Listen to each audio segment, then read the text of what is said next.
Halo semuanya, ketemu lagi di channel saya Perata Utami.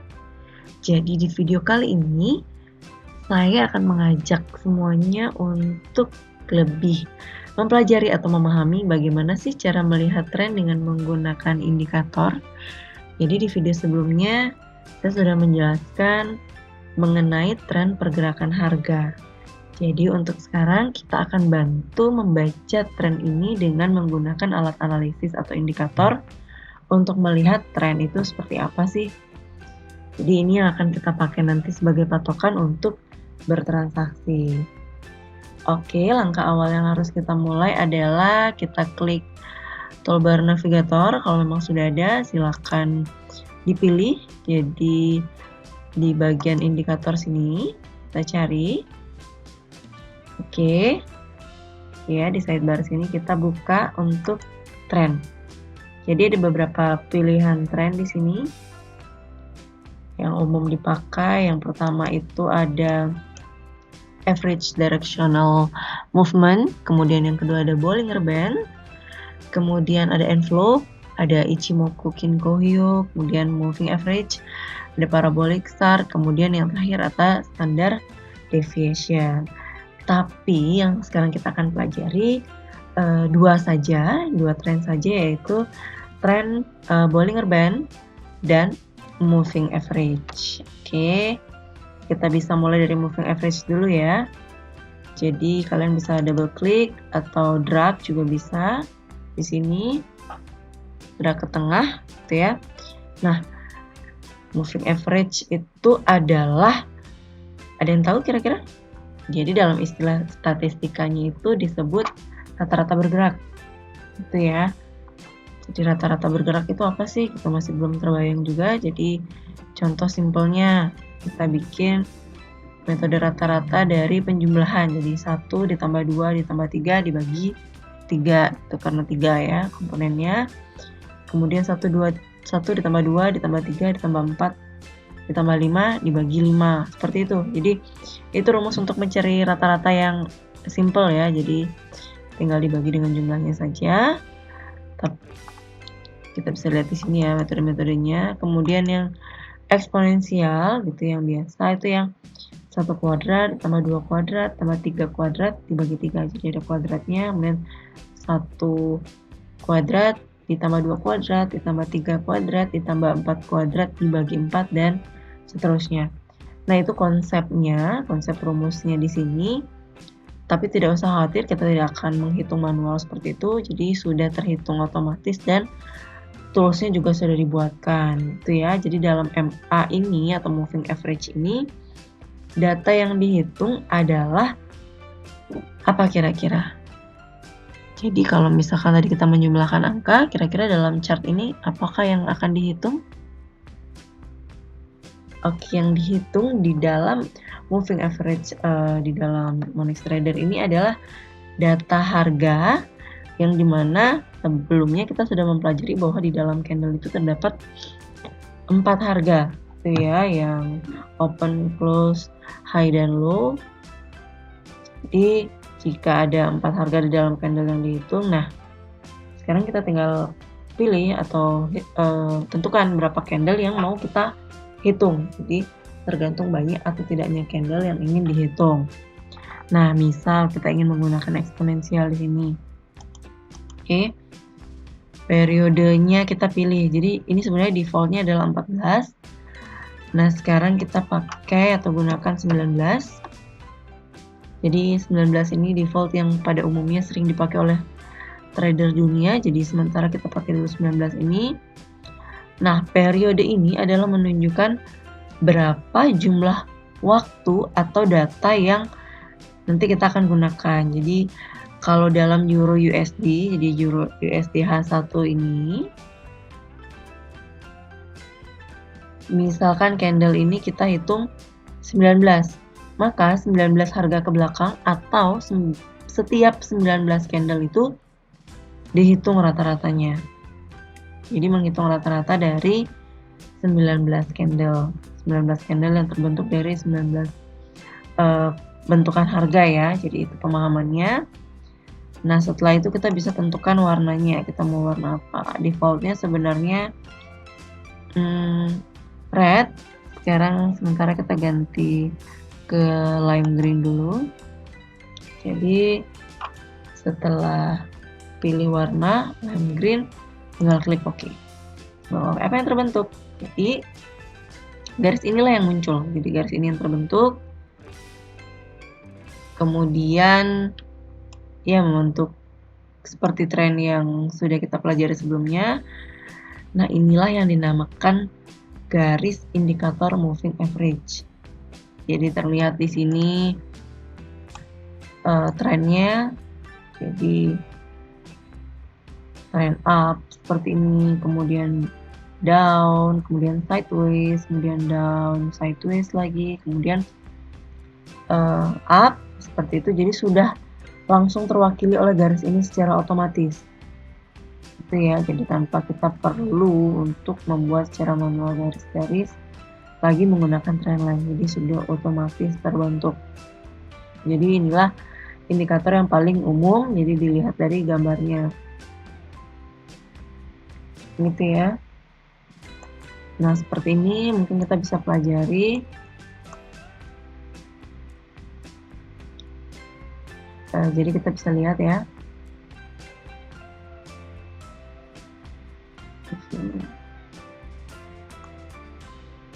Oke. Contohnya kita lihat dari sini. Yang memakai trend up atau menghasilkan garis trend up. Jadi kita bisa lihat bahwa ketika harga, jadi harga yang terbentuk ini berada di atas garis rata-rata ini, jadi harganya ini, kemudian rata-ratanya ini. Jadi ketika harga berada di atas rata-rata ini, jadi harganya itu sedang naik dan disebut dengan uptrend atau trend up ya, trennya naik. Jadi ketika harga bermain di rata-ratanya atau bahkan cenderung naik turun atau bahkan tembus seperti ini, naik turun kemudian ditembus, maka harga dikatakan sedang sideways gitu. Namun ketika harganya berada di bawah rata-ratanya, jadi ini rata-rata, sekarang harganya berada di bawah rata-rata, maka inilah yang disebut dengan downtrend atau trend down. Jadi trennya menurun seperti itu. Jadi konsep pada trend itu sama juga diterapkan dalam indikator moving average ini ya. Nah, salah satu trend indikatornya adalah moving average. Jadi ini merupakan salah satu trend indikator. Jadi kita tidak perlu lagi membuat secara manual, sudah bisa muncul. Kita bisa melihat apakah harga itu ada di atas rata-rata atau bahkan ditembus oleh harga menembus rata-rata itu. Jadi berada di sekitaran harga itu ataukah dia berada di bawah garis rata-rata. Itu ya. Jadi maka ketika kita zoom out seperti ini, jadi kita bisa lihat ini terus ya ke belakang itu ada tracknya. Jadi secara gambar kalian bisa lihat seperti ini yang terjadi dalam pasar mata uang Euro USD.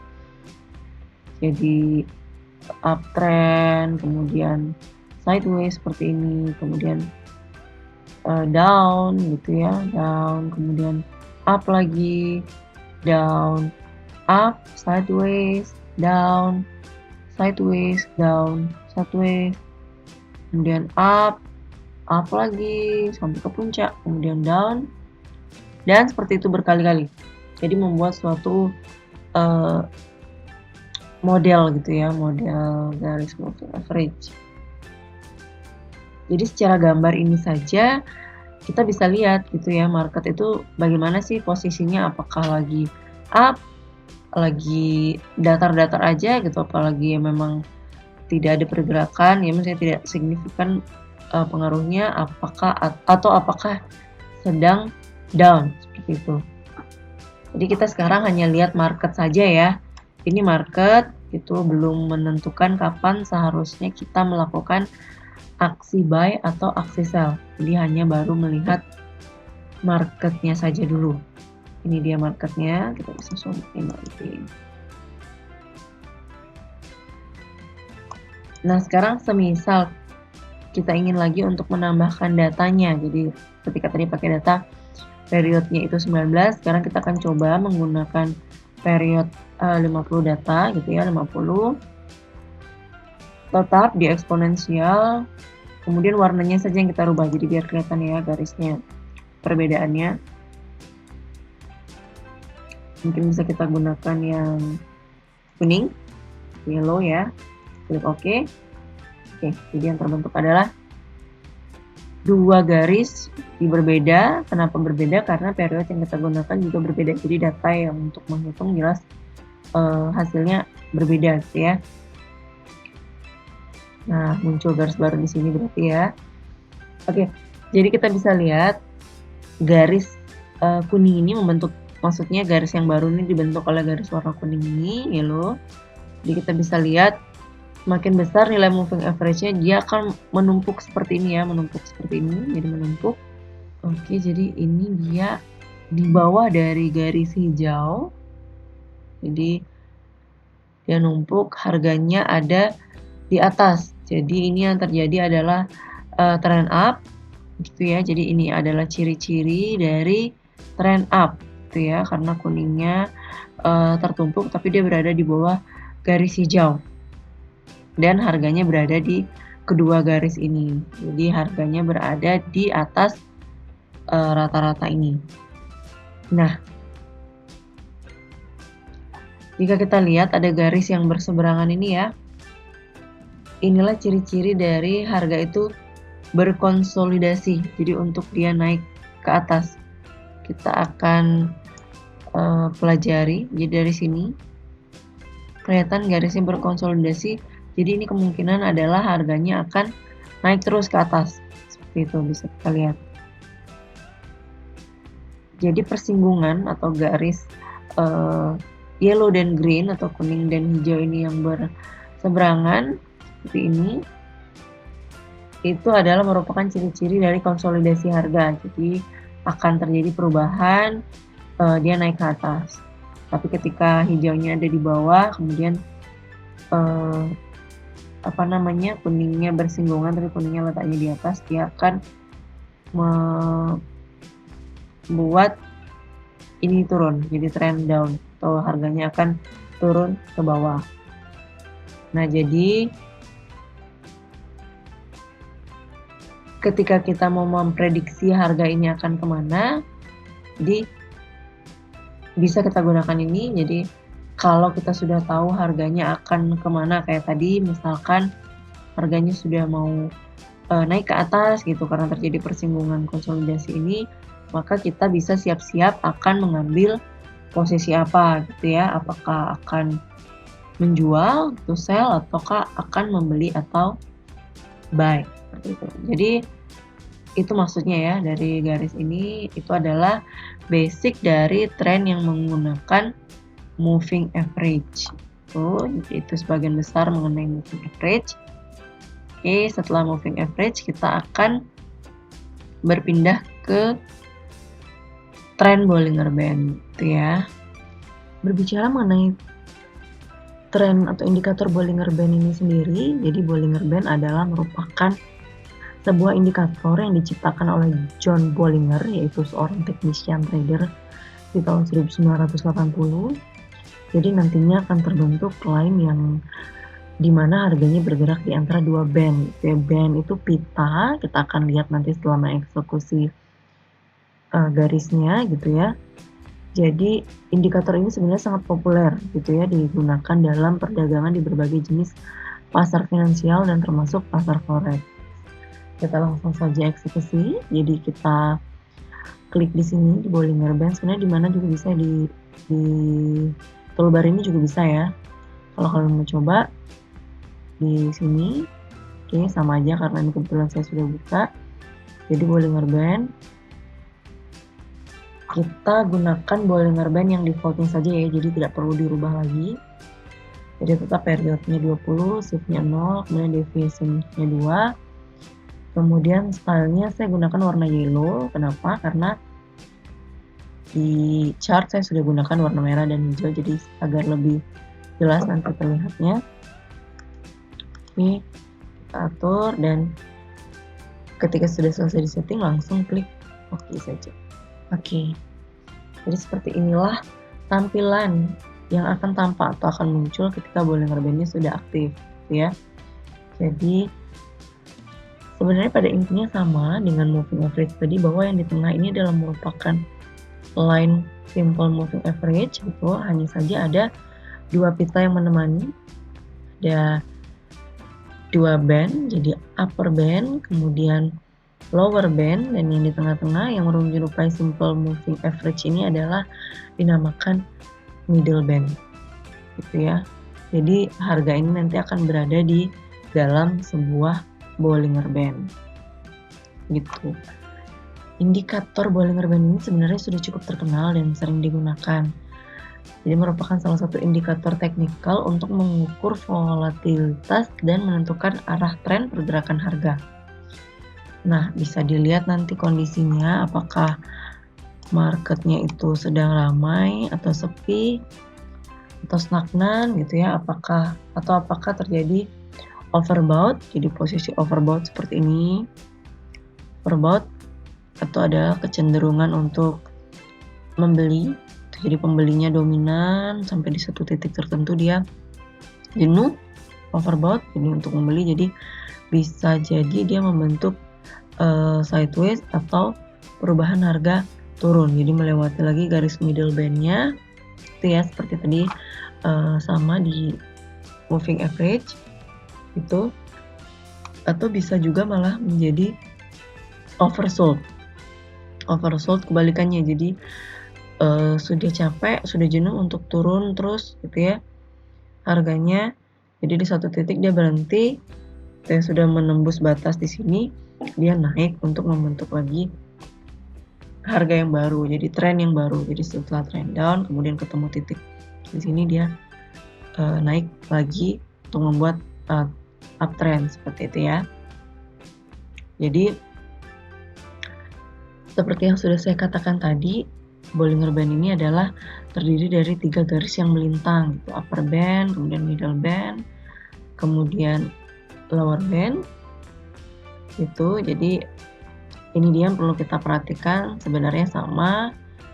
Jadi middle band ini yang merupakan deviasi dari garis moving average. Jadi kalian bisa melihat harga itu selalu ada di dalam band atau pita upper atau lower, gitu ya. Nah, contoh ketika harga mengalami tren naik ya. Jadi contoh ketika harga mengalami tren naik, kita lihat dari titik ini, jadi harga yang baru saja masih berjalan, gitu ya. Di jam ini kita lihat harga sekarang membentuk di 1.17021, tapi sebelumnya terjadi tren naik yang cukup hebat ya, gitu ya, pergantian harganya. Nah, kita lihat di sini. Jadi ketika harga dari sini melewati tren naik, harga itu berada di atas middle band, gitu ya, atau berada di antara middle band ini juga. Kemudian dia naik terus sampai melewati upper band. Jadi yang melewati upper band ini bisa jadi berarti dua hal, yaitu bisa saja tren ini masih berlanjut terus, jadi bisa kita lihat ya, tren ini masih berlanjut terus, atau nanti ada kecenderungan untuk mengembalikan harga seperti di sini. Jadi dia sudah bosan untuk naik, jadi overbought, kemudian di satu titik tertentu dia akan kembali lagi untuk mengembalikan harga, gitu ya.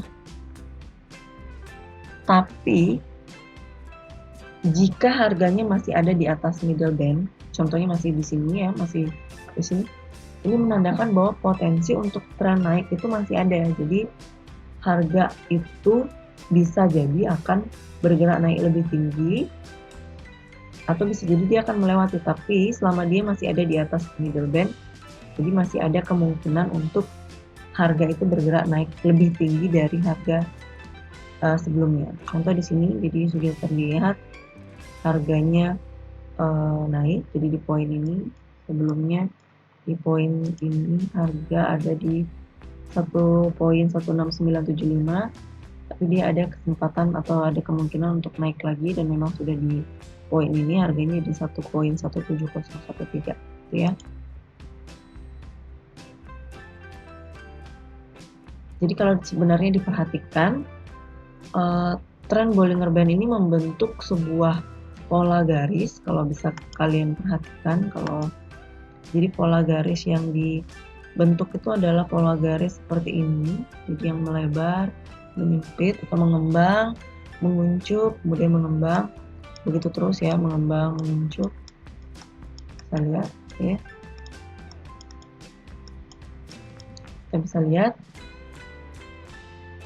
ini memiliki makna tersendiri gitu ya. Jadi untuk pola garis yang mengembang, yang melebar seperti ini, itu menandakan tingkat trennya adalah kuat. Jadi tingkat volatilitasnya tinggi, kemudian kondisi pasarnya ramai. Itu ramai. Ini mengembang, tidak terlalu. Jadi mengembang ya. Kemudian kita menuju garis yang menyempit yang ini. Jadi semua polanya seperti itu, mengembang, menguncup, lalu melebar, menyempit. Jadi untuk yang menyempit itu adalah di mana kondisi pasarnya itu dalam keadaan sepi, jadi tidak terlalu banyak pergerakan. Dilihat dari pergerakan candlenya, contohnya seperti ini ya, kecil-kecil, tidak terlalu banyak terjadi kenaikan atau penurunan harga, cenderung sideways gitu ya, seperti ini.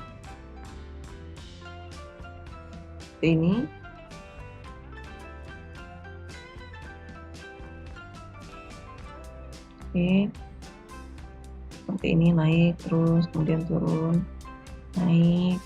Nah seperti ini. Jadi kalau misalkan saat tren naik ini terjadi gitu ya, naik turun itu selama tidak menembus middle band, jadi dicatat selama tidak menembus middle band maka tren itu masih bisa dikatakan akan naik gitu. Tapi kalau sudah menembus middle band, nanti contohnya di sini, jadi di sini sudah menembus middle band, dia bisa memberikan sinyal bahwa akan terjadi perubahan tren, bisa sideways seperti ini. Jadi kalau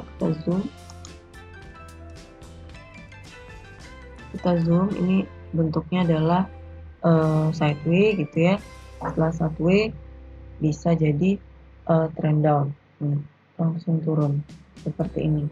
Jadi batas ini adalah yang menentukan, sama seperti tadi membacanya. Jadi moving average ketika dia sudah terjadi jenuh beli gitu ya, jenuh beli, jadi sudah didominasi oleh pembeli, dan dimana di satu titik dia merasa jenuh, bisa turun atau bisa bahkan posisinya stagnan atau sideways. Oke.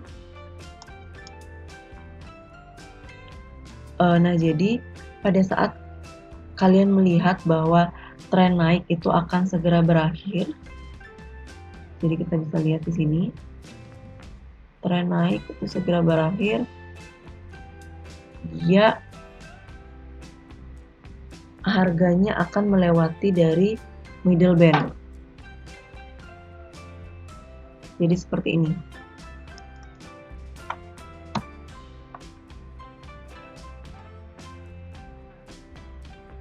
Jadi pada saat kalian melihat bahwa trennya naik kemudian akan segera berakhir seperti ini contohnya. Jadi dia sudah mulai turun, dia haruslah melewati body candle-nya, bukan ekor candle-nya. Jadi dia melewati body candle seperti ini, baru dia akan turun. Jadi menandakan bahwa ada tekanan yang kuat dari seller, dari uptrend ke downtrend seperti ini. Jadi ini sudah kena body candle-nya ya. Jadi seller itu yang memberikan tekanan lebih besar atau dominan. Jadi lebih dominan di sini seller yang berpengaruh walaupun tidak banyak. Kemudian dia mengakibatkan perubahan tren atau perubahan harga turun. Sebenarnya kalian bisa gunakan yang mana saja ya. Jadi kalian bisa gunakan Bollinger Band ini, kemudian moving average itu sebagai alat bantu penguat untuk analisis harga. Jadi indikator-indikator yang dikenalkan ini hanyalah mengarah ke konsep arah pergerakan harga atau tren saat ini. Jadi konsepnya adalah kita menganalisa harga yang nantinya untuk bisa membantu kita menentukan kapan kita akan lakukan buy, kapan kita akan lakukan sell. Jadi saat ini belum bisa secara akurat di mana posisi kita lakukan buy atau sell, akan diikuti oleh pemahaman konsep-konsep yang lain gitu ya. Jadi bisa saja kita lakukan eksekusi dengan pemahaman yang ini, cuman tetap untuk memperhatikan, jadi mungkin lotnya atau mungkin trade atau uang virtual yang kita gunakan gitu ya, digunakan sebaik mungkin. Jadi di dalam trading berjangka atau forex market ini, posisi buy dan sell itu harus didasari dengan alasan yang kuat, analisa yang tepat gitu ya. Jadi dengan menggunakan salah satu tools, yang salah satunya adalah menggunakan indikator tren yang baru saja kita simak ini, yaitu bisa moving average, bisa Bollinger Band, atau bahkan yang lainnya gitu, tergantung gaya trading masing-masing, itu bisa digunakan. Jadi untuk bisa membantu melakukan analisa atau melakukan eksekusi langkah apa yang harus dilakukan, apakah buy atau apakah sell, seperti itu. Oke, baik, mungkin sekian dari video saya kali ini mengenai moving average dan Bollinger Band gitu ya. Jadi jika ada yang ingin ditanyakan atau berkomentar apa saja, jadi silakan bisa langsung dituliskan di kolom komentar. Sekali lagi terima kasih sudah menonton dan semoga materinya dapat dipahami dengan baik, dan sampai jumpa di video-video selanjutnya setelah materi ini ya. Terima kasih.